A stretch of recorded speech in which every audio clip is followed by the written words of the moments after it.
নমস্কাৰ তোমালোক সকলোকে কেচিদাস ক্লাছৰ আন এটি ক্লাছলৈ স্বাগতম জনাইছো। আজি আমি আলোচনা কৰিম অনুপাত আৰু সমানুপাত। অনুপাত মানে কি? দুটা সদৃশ ৰাশিৰ যদি আমি তুলনা দেখো বা ভগ্নাংশত প্ৰকাশ কৰা যদি একে জাতীয় ৰাশি হয় আৰু একে জাতীয় যিটো আমাৰ এককটো যদি একে হয়, একে একক হলে তাৰ মাজত যিটো সম্পৰ্ক যিটো সম্বন্ধ তাকে কি বুলি কয়? অনুপাত বুলি কয়। ৰাশি দুটা কি হব লাগিব? সদৃশ ৰাশি হব লাগিব আৰু কি হব লাগিব? তেওঁলোকৰ যিটো সম্বন্ধটো আমি কি কৰিম? ভগ্নাংশত প্ৰকাশ কৰিলে যদি ভগ্নাংশ আমি প্ৰকাশ কৰো আৰু তেওঁলোকৰ যদি এককটো একে হয়, এককখিনি যদি একে হয়, তেতিয়া আমি তাৰ যিটো ৰাশি দুটাৰ মাজত যিটো সম্পৰ্ক সেই সম্বন্ধটোকে আমি কি বুলি ক'ব পাৰিম? অনুপাত বুলি ক'ব পাৰিম। কেনেকুৱা? যদি এ আৰু বি সদৃশ ৰাশি হয় আৰু এনেকৈ যে আমি এ হৰণ বি দেখুৱাব পাৰো, এ হৰণ বি মানে কি হব? এ বাই বি। আৰু এইটো যিটো সম্বন্ধ এইটো অনুপাতত প্ৰকাশ কৰি ৰাখিব। এইটো সম্বন্ধ, এইটো এই সম্বন্ধটো আমি সেইটো বুজাইছো, ভগ্নাংশত বুজাইছো। আৰু এইটো অনুপাত বুলি ক'লে আমি কি বুলি লিখিব পাৰিম? এইটো আমি অনুপাত, এইটোৱে সম্বন্ধটোৱে অনুপাত আৰু এইটো আমি লিখিম অনুপাতত লিখিব লাগে কি বুলি লিখিম? এ টু বি, এ অনুপাত বি। অনুপাতৰ কাৰণে এইটো চিন আছে, এইটো চিন আমি অনুপাত ব্যৱহাৰ কৰো, এ অনুপাত বি।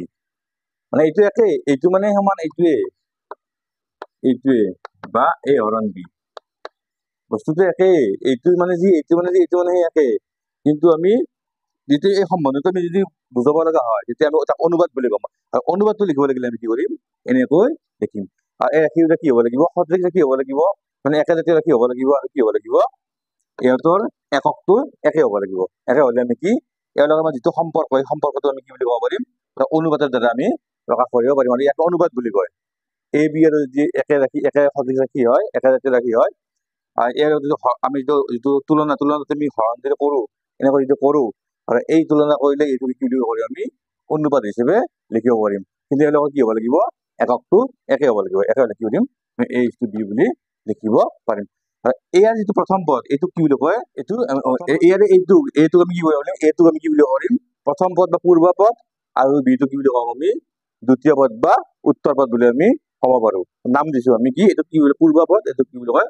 উত্তৰ পদ। অথবা এইটো প্ৰথম পদ, এইটো দ্বিতীয় পদ বুলি কয়। এই অনুবাদটোত, এইটো অনুবাদত এইটো মানে এইটো একে, এই যিটো সম্পৰ্কটো কি বুলি কওঁ? আমি এ অনুপাত বি। আমি এই ইয়াৰ তুলনাটো আমি প্ৰকাশ কৰিব পাৰো। এনেকুৱা ধৰণৰ যি দুটা অনুপাত আমি সমান হৈ যায়, ধৰিলো এইটো এটা ৰাশি এ অনুপাত বি আৰু চি অনুপাত ডি আছে, এই চাৰিটা ৰাশি আছে। এই ৰাশিকেইটা যদি সমান হৈ যায়, এ অনুপাত বি সমান চি অনুপাত ডি বুলি যদি হৈ যায়, তেতিয়া কি কম? আমি এই এ বি চি ডি এই ৰাশিকেইটা কি বুলি কম? আমি সমানুপাতত থকা বুলি ক'ব পাৰিম। কি বুলি ক'ব পাৰিম? সমানুপাতত আছে। মানে দুটা অনুপাত যদি কি হয়? সমান হৈ যায়, তেতিয়া বুলি কম সেই অনুপাতত থকা চাৰিটা ৰাশি চাৰিটা কি বুলি ক'ব পাৰি? সমানুপাতত থকা বুলি আমি ক'ব পাৰিম, বা এইটো সমানুপাতিক। A is to B equal to C is to D. আমি এইটো এনেকৈ লিখিব পাৰো। সমানুপাতৰ চিনটো আচলতে এনেকুৱা, সমান জেগাত এনেকুৱা দুটা দিব লাগে, এইটোত তোমাৰ সমানুপাতৰ চিনটো এনেকৈ দিব পাৰো। আৰু এইটো কি বুলি কয়? প্ৰথম পদ, দ্বিতীয় পদ, তৃতীয় পদ আৰু চতুৰ্থ পদ। ইয়াৰ কি হয়? এই প্ৰথম পদ, এই পদৰ আৰু চতুৰ্থ পদৰ পূৰণফলটো কি হয়?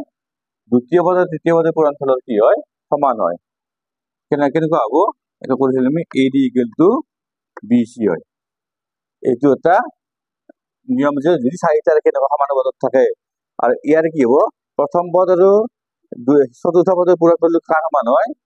দ্বিতীয় পদ আৰু তৃতীয় পদৰ সমান হয়। আমি ইয়াৰ পৰা গম পাব পাৰো যে এই চাৰিটা ৰাশি সমানুপাতত আছে নে নাই। সমানুপাতিক যদিহে নহয়, যদিহে A into B not equal to B into C হয়, তেতিয়াহ'লে কি হব? এই চাৰিটা ৰাশি সমানুপাতত নাথাকে, মানে সমানুপাতিক নহয়।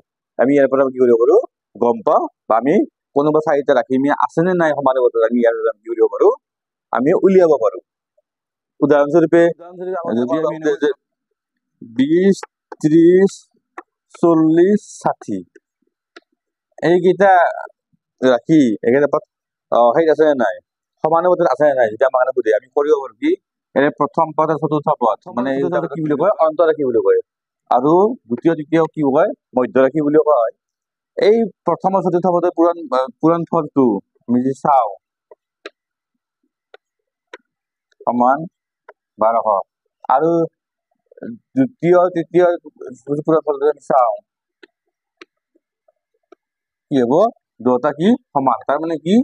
এইটো সমান এইটো পূৰণ, এইটো সমান এইটো পূৰণ এইটো, মানে এ পূৰণ D A into D equal to B into C তাৰ মানে কি হব এই চাৰিটা ৰাশি কি আছে সমানুপাতত আছে কাৰণ এইটো সমান কি হব কাৰণ চাৰিটা ৰাশি এই চাৰিটা ৰাশি সমানুপাতত যিহেতু এই সমান আছে মানে 12 হৈছে মানে এইটো সমানুপাতিক মানে কি আমি কেনেকৈ লিখিব পাৰো 20 অনুপাত 30 সমানুপাত 40 অনুপাত 60 আমি এনেকৈও লিখিব পাৰো এতিয়া আমি কি কওঁ এতিয়া এইটো গম পালা আমি এইটো সমানুপাতত আছে এতিয়া আমি যদি আৰু আগলৈ ঘূৰি গৈছে যদি এ বি চি ডি যদি চাৰিটা সমানুপাতত থাকে তেতিয়াহ'লে কি কম এই প্ৰথম পদ দ্বিতীয় পদ তৃতীয় পদ চতুৰ্থ পদ বুলি কওঁ আৰু কি বুলি ক'ব পাৰো আৰু কি এইটো প্ৰথম আৰু এই দিশ আমি কি কৰিব পাৰো অন্ত ৰাশি বুলি কওঁ আৰু বি আৰু চি এইটো কি বুলি কওঁ আমি মধ্য ৰাশি বুলি কওঁ তেতিয়াহ'লে ইয়াৰ এ বি অন্ত ৰাশি আৰু বি আৰু চি মধ্য ৰাশি আৰু এনে কি বুলি কওঁ আমি প্ৰথম পদ দ্বিতীয় পদ তৃতীয় পদ আৰু